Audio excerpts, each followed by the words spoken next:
Намирам се в едно много красиво място. Искам да поздравя доктор Кълбахани, с която се познаваме от 2011 година, за всичко, което прави в България, за всичко, с което помага на хората от България, тези, които имат отношения, които разбират, че пиявиците са нещо много добро и че всъщност те се жертват за нашето здраве и за нашия хубав живот. Да, точно така, за нашия хубав живот, защото за пиявиците разбрах още много отдавна, когато търсих начин да се справя с проблема с очите си. Естествено, запознах се с Фарида, когато бях разрешила този въпрос, но всяка година правя задължително профилактика с пиявици. И сега искам да ви разкажа нещо конкретно. Имах проблем с шести горен зъб от дясно. Много сериозен, който доктор Буджева ми каза с няколко лекара, че може би трябва да бъде изваден. И аз си казах, добре, това винаги може да се случи. Нека да опитам нещо друго различно, малко по-нетрадиционно, да си сложа пиявици няколко пъти на това място и този възпалителен процес, този абсцес да се изчисти. Това беше преди 2 години. Беше много сложно това слагане, естествено.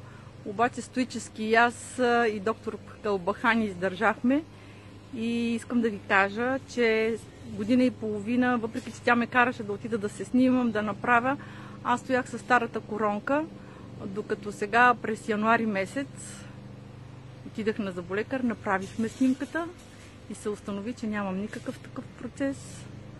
Сложихме една коронка и аз съм щастлива с моите зъби и с моята усмивка за това, че не извадих един от зъбите си, тъй като знам колко е важно всички зъби да са на мястото си. Те имат значение за всеки един орган в тялото. Освен това, всеки един зъб е свързан с член от нашето семейство в по-голям мащаб.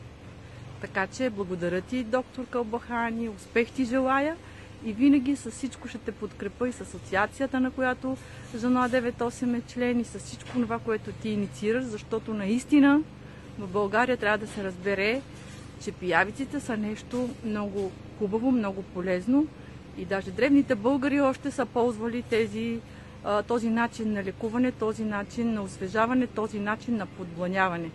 Благодаря ти, Фарида. До нови срещи! А пък с вас, приятели, може би някой път ще дойдем на това красиво място. Искам малко да ви покажа от него. Нещо не се получава. Натискам, ще ви го покажа. Ето така с неговите красиви цветя. Отзад зад мене.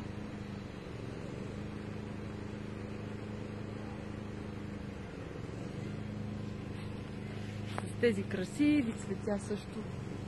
Един поздрав за Фарида.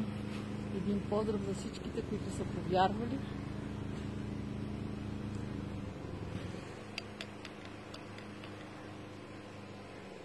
До скоро, Фарида. Благодаря ти още веднъж.